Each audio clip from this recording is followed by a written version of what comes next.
ఈ పీపీపీ అని చెప్పేసి ఈ ప్రైవేటైజేషన్ అని చెప్పేసి తీసుకున్నటువంటి ఈ దుర్మార్గమైనటువంటి నిర్ణయం ఈ కోట్లాది మంది ప్రజల ఆరోగ్య భద్రతకు గొడ్డలి పెట్టు లాంటి నిర్ణయం అని చెప్పి తెలియజేస్తున్నాం.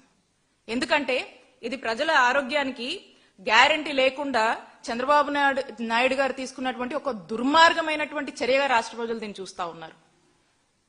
సిబిఎన్ గారు చంద్రబాబు నాయుడు గారి నిర్ణయాన్ని వ్యతిరేకిస్తూ 1 కోటి మందికి పైగా కూడా సంతకాల ద్వారా మరి ఈ ప్రభుత్వానికి చెంప చెల్లుమన్నా కూడా వీళ్ళకి ఇంతవరకు కూడా బుద్ధి రావట్లేదని చెప్పి మనం చూస్తా ఉన్నాము.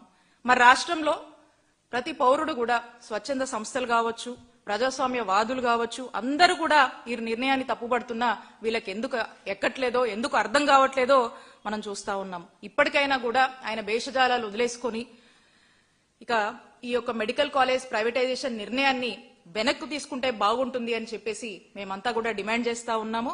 తీసుకోకపోతే ఈ ప్రజా ఉద్యమాన్ని ఇంకా కూడా కొనసాగిస్తాము, దీన్ని లీగల్ గా ఫైట్ చేస్తాము, కోర్టులను కూడా మేము ఆశ్రయిస్తామని చెప్పి తెలియజేసుకుంటూ వైఎస్ఆర్ కాంగ్రెస్ పార్టీ పోరాడుతూనే ఉంటుంది ప్రజల పక్షాన అని చెప్పి మరొకసారి తెలియజేసుకుంటా ఉన్నాము.